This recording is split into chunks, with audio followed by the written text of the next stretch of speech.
Good evening. This is a Defacto review with me, Jargal tanpa tarja. On this program, we select 3 events happened during the last 7 days in the country in Mongolia, and we select 3 of them and share with you our thoughts about these events and what are the reasons behind the events and what can be the consequences for the society. So tonight on the program. First, the new mayor of Ulaanbaatar city is nominated. Why the mayor resigned from the parliament. Some universities will be moved to other cities. Will this improve the quality of tertiary education in Mongolia? Third topic, the general director of the public TV and the radio resigned. When will the public TV serve the public interests? First time we have a mayor who had just resigned from his membership of the parliament. Mr. Ulaanbaatar is 35th mayor of Ulaanbaatar city, and he had resigned from his membership of the parliament, where he was elected 5-6 months ago.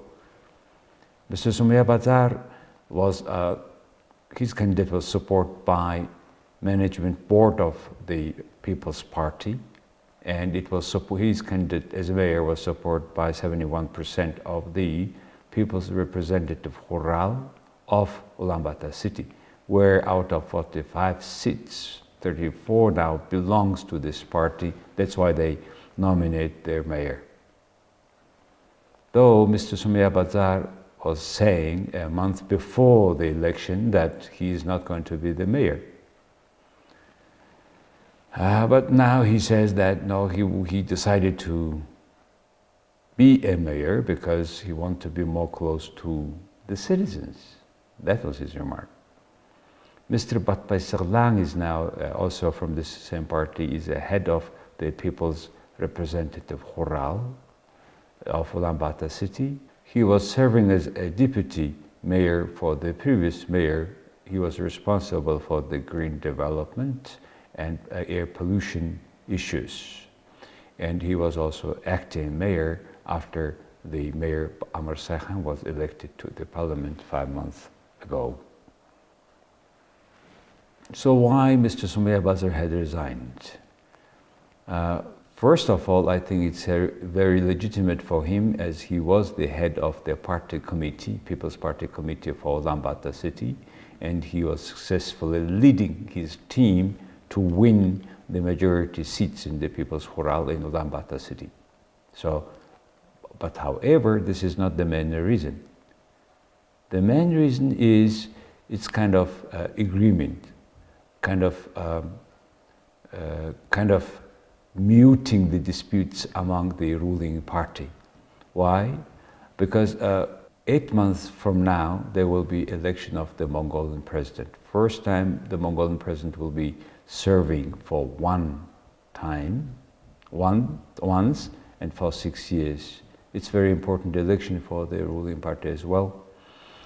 And plus, the main reason of the disputes or conflicts inside of this ruling party was Mongolian Prime Minister had selected his own cabinet himself, and he had no right to have more than 4 parliament members to be cabinet members. So this Ulaanbaatar city fraction inside of the party, Mr. Ulaanbaatar, namely, who was formerly the Minister for Mining and Heavy Industry, he was not selected as a cabinet member. So it caused some conflicts among them and made the city fraction of Ulaanbaatar rather offended. And it was the solution to have him as a mayor before the presidential elections. Why Ulaanbaatar city is important for presidential elections? Because half of the population of the country, 70% of the GDP and 75% of the companies are residing in Ulaanbaatar city. If you win Ulaanbaatar city, it means you win whole country. So that's why they prefer, the 2 fractions of the ruling party have preferred to have single voice on this issue. That's why Mr. Ulaanbaatar is, we think, nominated to these positions. And plus, the presidential election campaign kind of started silently in the country already. Current President Batolga is traveling, visiting Olympics recently, and have been giving medals to the people and doing kind of campaigning. And also there was another development recently. Mr. Dagwa Dorj, famous assessor, the famous sumo ex-wrestler, he was a personal representative of the president to Japan, Japan-related issues, let's say, and he was resigning from that position recently because he and his family owns the circus building in the center of the town, and the president had asked him to give it back to the people, particularly those artists of the circuses of Mongolia who are complaining recently very seriously. So because that also conflict, he had resigned, and at the same time he is the very own brother of Mr. Ulaanbaatar, who is the new mayor. Another development that may impact on the result of election of the president next year is just last week, the former president Ilbek Dorj had renewed his membership of Democratic Party. So we think this calculation is made to either having a heavy primary vote inside of Democratic Party in between current and previous presidents. And in either cases, it will help the People's Party to be in a stronger position for the next elections. So finally, the issue is when finally Ulaanbaatar people will have vote on mayor directly. Because Ulaanbaatar is one of the capital of democratic countries where the mayor of the city is finally approved by the prime minister after being nominated from the people's representative Jargal. But still the president has, the prime minister has more voice than citizens. Even instead of when the ruling party had changed the cabinet like last time, they had to change the mayor as well. In 2018, Solbatpol, the mayor, was changed with this same scenario. Now the country is discussing, the parliament is discussing a new law about administrative and territorial units and their management. So still they are not changing that clause where the city and IMAC governors are nominated by or approved by the prime minister. So it looks like we will not have in the near future any chance to the mayor to be elected.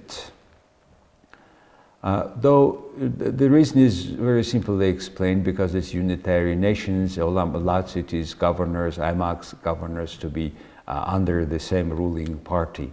Though in a country like unitary country like Japan and Korea, the mayor of their capital cities are not nominated, but they are elected directly from the citizens who resides in the city.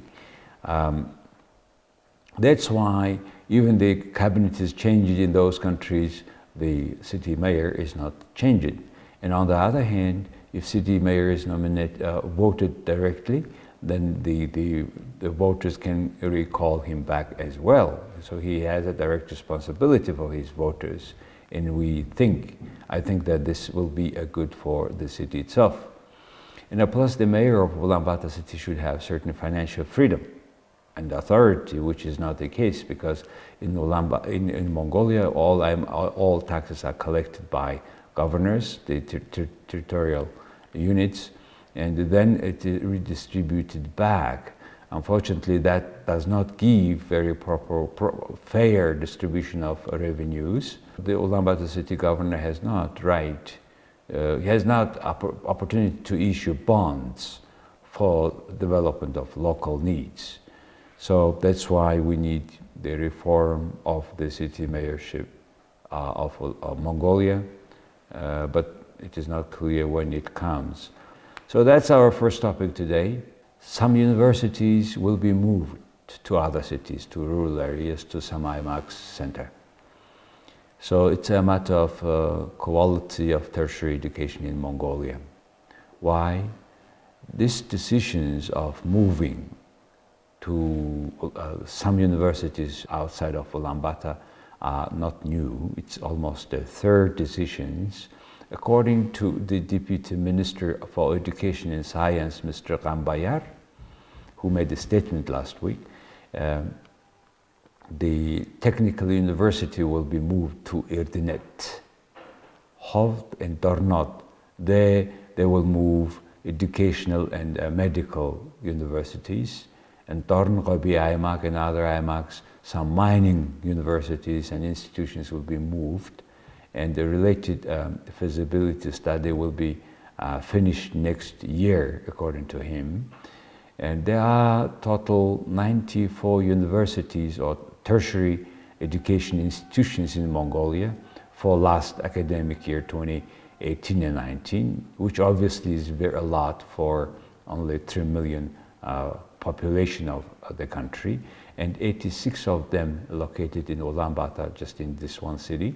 8 is in countryside, and we have out of this universities 35, institutes we call it 49, and 7 colleges, and 3 branches of the foreign universities are in Mongolia. What the difference between universities and higher education institutes? This is universities have a baccalaureate and the master and doctoral degrees providing, and also they have own research labs. The higher education institutes have just a baccalaureate and magisterial programs. Total 157,000 students we have in Mongolia in those institutes studying, and out of which 146 are, or 92% of the students are located in Ulaanbaatar city. Only 3,500 in Darkhanul, and the others, the remaining 8,000 in other IMACs. So we talk about a huge movement or migration of people, and the logistics, well, obviously not yet ready, but the statement comes earlier, like last time before. So the people are raising an issue of can it move from quantity to quality improvement? That's a concern of the people. A lot of programs are the same in these institutions of the tertiary education, and majority of the institutions have a business program, but the quality education requires also quality investment. National University tuition fee a year is around 8 million tugriks. At the same time, another rather well-known university, Sant, has 7 million. Shin Mongol has 4.5 million tugriks tuition fee. How many students are in these universities? National University has 23,000. The Teachers University has 13,000, and the Technical University has 17,000, which is supposed to be moved to Erdenet city, for example. So we talk about just about the Polytechnical University, about 17,200 students, and about the half of the size of them, the teachers, with about over than 25,000 people move into Erdenet city. So, and the quality tertiary education requires quality primary and secondary education, and even a preschool education, where we need to have certain reforms where teachers are paid better and teachers' approach, attitude towards students to be changed, and to discover the talent of young students and to understand their capacity and to develop it. So it requires completely different attitude of teachers, and we need also to increase for that the quality of the amount of salary of the teachers to be competitive, to perform the required quality. For improving quality of tertiary education in Mongolia, we need specialization of the schools. They have to be diversified, they have to be different, they have to be competing with each other. There should be higher entry exams, qualifications, requirements. And because then when the higher tuition comes, there will be more chance for schools to develop their R&D capacity, their labs, which is lacking a lot today. So Mongolia needs to find the right balance between the demand of the labor market and the supply quality of the education sector. And there are many demands that are not met, and there are many demands that are oversupplied. For example, trade and business management, teaching and education studies, those people are oversupplied, for example. So we need not only this moving but also need quite specialization of the institutions of the tertiary education. It's an issue of the regional development of Mongolia, which is not being of the best for last couple decades. Many policies are there, but people are still keep moving to Ulaanbaatar city. And that movement of institutions from Ulaanbaatar city is one way of fighting that or facing the challenges of migration to Ulaanbaatar city. And also it's a matter of to make less concentration of population in Ulaanbaatar city and more populating the countryside, where for the huge territory we face severe issues of populating people equally all around the country. And Ulaanbaatar city traffic jam issue as well. So combined, all this requires certain substantial dramatic policy change towards higher third level education.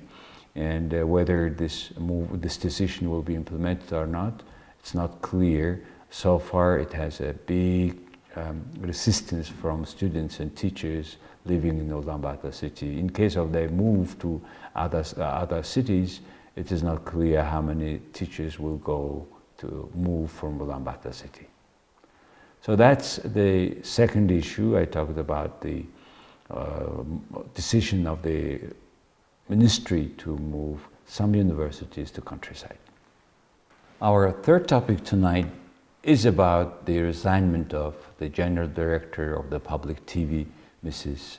Ninjjants. Now, big events happening as we speak of in this public radio and TV of Ulaanbaatar city, of Mongolia. So let me share with you a bit history, how it happened to be a public TV from only state-owned, only monopoly media during the socialist time in Mongolia. In 1934, first national radio was founded. In 1967, first national TV was founded. Then it went all the way through the democratic revolution in 1990, up to which it was serving as a propaganda machine of the state. In 1998, the democratic parliament have approved the law called Press Freedom Act. And in this law, it says that the state cannot have own media outlet. That provision was to be implemented, but it took another 7 years to change the status of the state radio and TV into public radio and TV. So the status is changed according.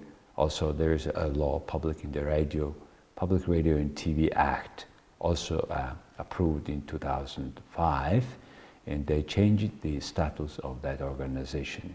It's a large organization. You probably see on the top hill in the north of the Ulaanbaatar city with the tall antenna. The whole system was built by Russian professionals in year 60s. Well, this organization has a very tough status up to date. Not many things not clear. That's one of the reasons why this Mrs. Ninjijant has resigned last week. She said in her statement that for the sake of sustainable cooperation and for the sake of optimal decisions, resolutions of the current situation, I'm resigning.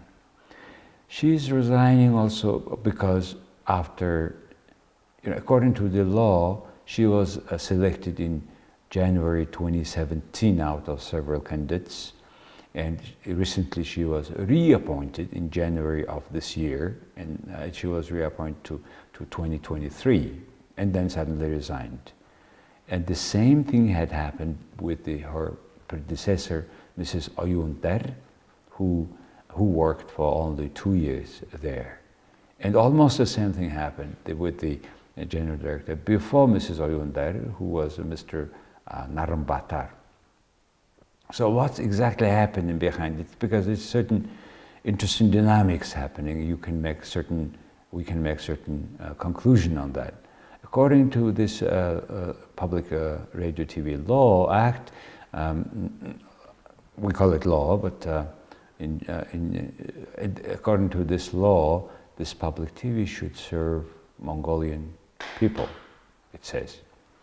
And also it should make a program for foreign audiences to promote Mongolia, to introduce Mongolia more, and also to inform the foreign public with domestic and foreign policy of the country. And the decision-making body of this public TV is National Council, which has 15 members, and these 15 members each elected or nominated for 6 years. And this nomination comes from President, Parliament, and Cabinet. President has 4 seats, Parliament 7, and Government 4. And these 3 institutions should have proposal from particular sphere of NGOs. For example, President has from art, culture, from that directions NGOs proposal, but and the Parliament, for example, foreign policies, research, etc. But in real life, it is not clear who and why exactly nominated, or first can the name come to the President office, then the President office is selecting. We don't know clearly about that. So as a result, we have certain people who are kind of representing NGOs through these 3 institutions. But now we'll see how do they work. Any status change, organizational change, anything in this law will be only by amendments of this law. So it's a very strong law that is really making sure that this institution works for long. And these institutions, public TV and radio, has several sources of financing. First of all, state budget. Second, there is a fee. This in England, for example, this is a TV license fee. It's money coming from each household, about 1,100 tugriks in Ulaanbaatar city, a little bit less in countryside, but still it's $50 of today's equivalent. At the same time, when in England, for example, every month it is to be $20 US, 14 pounds. So it is, and the rest is advertisement, not things. Advertisement to be less than 2 hours of the air time every day. And the other smaller things, they can rent their equipment or offices, etc. So in short, half of this budget of this public TV and radio comes from the state. Quarter comes from that fee. Another quarter is from other sources. So as you see, the budget-wise, public TV and radio completely depends on the state. And the major reason why these kind of dramatic changes are happening with the CEOs of this, the general director of this organization, is mostly related to the political changes in the country. 2016, when the Democratic Party won, they wanted to put their own person in charge of this public TV, and Mrs. Ulaanbaatar, who was the Secretary General of the Democratic Party, was nominated. And then the People's Party came to power. They want to change her, and they pushed her through very interesting mechanism. They have checked a lot, they sent a lot, auditors, whatever, inspections, but when they could not find anything particular, then they have just cut that budget twice. That caused big problem inside of the country, could not pay even salary. So then Ms. Ulaanbaatar had to resign herself in order not to have another reduction of budgets, like before it had happened to change the previous one. So now when the People's Party came to the power, they wanted also to put on person, and they also kind of suggested Ms. Ulaanbaatar that they will reduce the budget again, and that she had to resign. Then the new Ms. Ninjans was nominated. Then what happened? They have increased state investment into the TV. They call it investment, and they put 5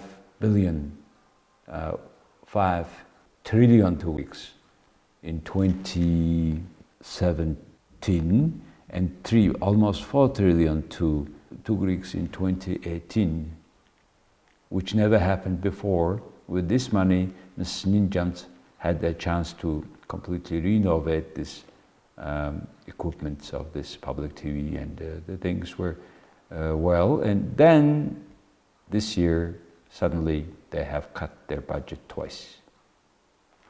As a result, they were not able to pay salaries, and they are plus COVID, all the circumstances, and the employees were not happy, and they were bringing on the table how much their general director, board, national council receiving salary or bonuses. So the staff is not happy with the changes, that they are not paid properly, or they are paid half. So that's the reason why all this thing is happening. What does it show? It shows that Mongolian public TV and the radio is still dependent on the state completely. And when the states are changing, in particular ruling parties, maybe a cabinet, then they want to have put on person in that position, and to control that freedom of speech there for their own sake, just to make a propaganda of the ruling party, which is completely against this law of public TV and radio. So we'll see what will happen afterwards, but this is the substance of these changes and all these events, dramatic events happening inside of this Mongolian public TV and radio. When finally this public TV will serve the public interests? That's the question remaining not answered. So let's see what's going on. Well, that concludes my third topic, and tonight I have shared with you our thoughts about 3 important events of last week. What is behind all those events? That was our thoughts we shared with you. Thank you. See you next week again at the same time.